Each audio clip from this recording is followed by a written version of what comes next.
Hello, my name is Daniel Lismore. I am an artist that lives my life as an artwork. I'm here at the Herbert Art Gallery and Museum in Coventry, where I grew up, showing Be Yourself, Everyone Else Is Already Taken. This is an exhibition that's been travelling around the world, and finally it's in my hometown for the City of Culture 2021-22. This exhibition marks the 20th year of living as sculpture. Living as sculpture more or less means I live my life as an artwork. I dress like this most days.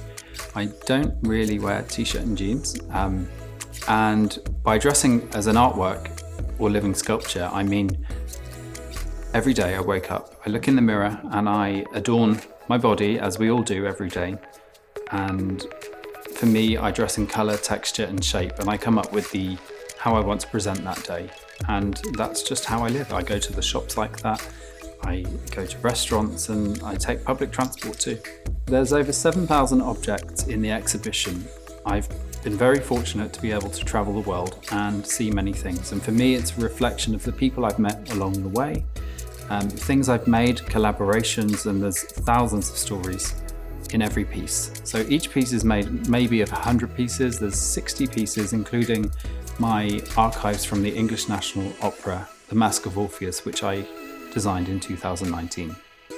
As you enter the gallery, you will be confronted by two Lismorian aliens, which I showed at the Venice Biennale in 2017, followed by a Swarovski crystal head from the English National Opera, followed by a timeline of my creative processes and my life, which will include many of the things that I've picked up over time and photographs being in certain places.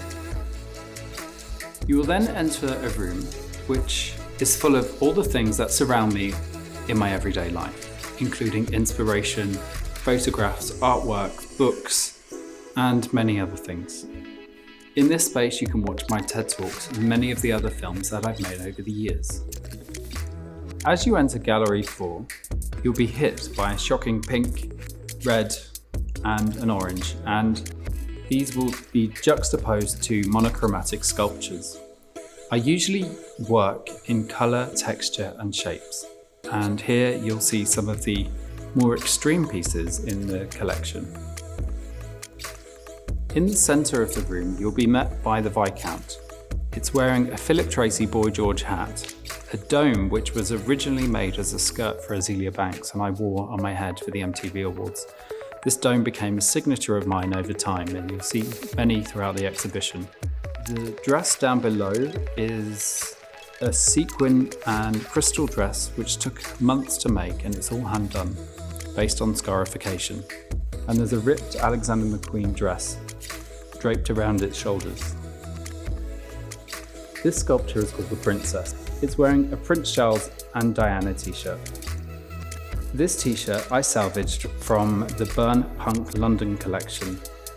Joe Corey decided to burn £5 million worth of punk on the River Thames in protest of the establishment celebrating 40 years of punk. He turned this into £6 million worth of artwork out of the ashes, and it was given to a charity.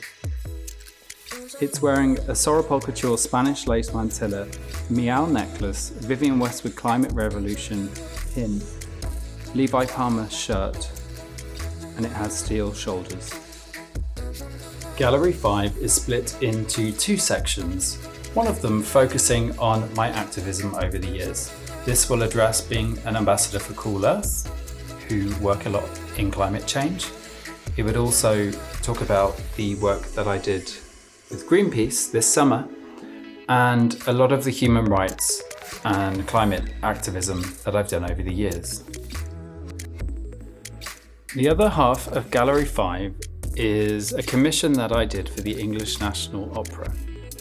We created over 70 otherworldly costumes for the ENO in 2019 for the production of Harrison Birtwhistle's Mask of Orpheus. It was a love story based on Orpheus and Eurydice. There were 3 versions of them on stage at once, and these are some of the costumes made for the production.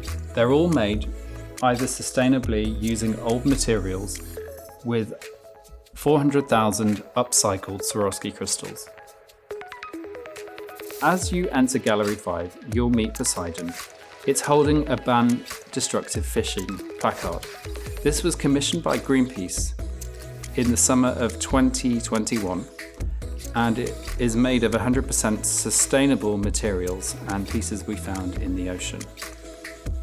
This piece is called The Dame. It's The Dame because Naomi Campbell said I was the Dame of Fashion for Relief, which is the runway show this was featured on in 2019. I was very fortunate to open the show wearing one of the creations I made for the English National Opera, alongside crystal bib and some of my own personal jewellery.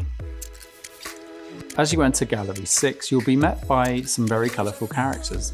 This is my take on pop art, which I've been very much inspired by over the years. There's a new commission in the centre of the room called The Prime Minister. It celebrates and platforms queer culture. You'll see the inclusive pride flag in the centre of the room with a colourful floor which represents the flags. Surrounding the sculptures are two series of portraits by photographer Vida Logi. One was for King Kong magazine and the other was for Document Journal. These photographs depict me in Iceland. You'll find many of the pieces in the photographs around the exhibition. This is the Warrior. It's a sculpture made of handmade jewellery from all over the world. I love craftsmanship, and this has thousands of hours of embroidery. The stingray motif you'll see on the front are crystals, which took months to make. This is the Prime Minister. It was a commission for this exhibition by the City of Culture. On the front is the inclusive pride flag, which includes intersex people. There's also a Damien Hirst rainbow and a Burberry pride flag. On the back are the colours of the suffragettes, and it says all women. As you enter Gallery 3, I hope you're feeling the emotions of walking into a giant jewellery box. For me, these are all the most beautiful things in my collection that I've collected from all over, and they make me very happy. This room is inspired by the Terracotta Warriors. When I was coming up with this exhibition, I realised that I wore a lot of armour, and I was very much inspired by them at the time. The mirrors around the room create an infinity effect. The viewer will be able to see themselves as part of the installation. The Soundscape was created by Einar Orn Benediktsson. We went around the sculptures and recorded the sounds that I usually hear wearing them. This is the Queen. My mother visited the exhibition in Iceland a few years back, and she asked if they were her curtains, and obviously they were. It's wearing a 2,000-year-old garnet necklace with a woven and silver and gold belt. It's wearing a Kenneth J. Lane Ashanti ring with a crown which was worn by Nicki Minaj in her Freedom video.